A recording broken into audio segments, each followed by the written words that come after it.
un procès et que cette affaire, qu'on puisse le dépasser.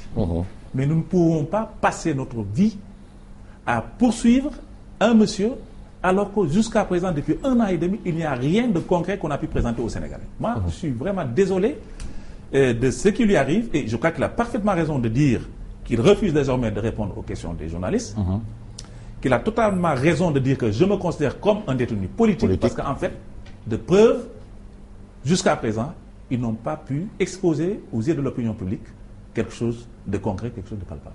Voilà ce que je pense.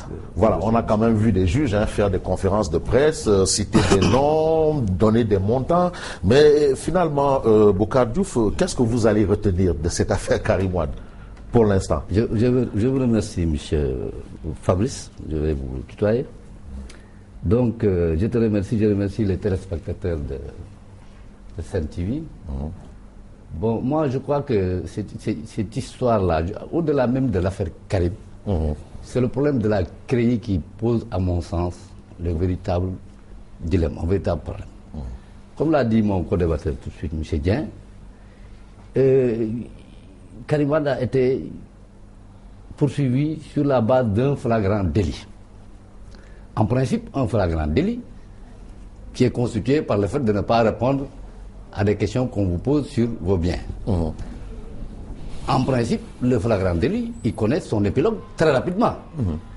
Alors, je suis parfaitement d'accord et on ne peut pas attendre quand même tout ce temps-là que les gens parlent. Et puis, il y a trop, j'ai l'impression qu'il y a trop de communication autour de cette affaire. Et à la limite... Mais il est quand même question de gros sous, hein? Oui, il est question de gros sous. Vous savez, moi, je suis juriste.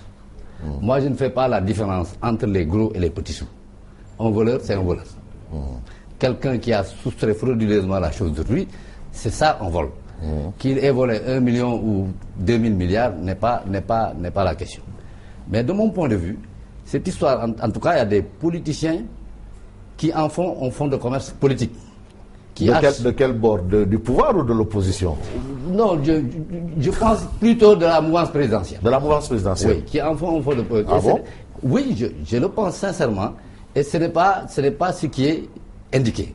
De mon point de vue, c'est une affaire qui est pendante entre les mains de la justice, qui doit connaître son épilogue sur la base de la réglementation en vigueur au Sénégal.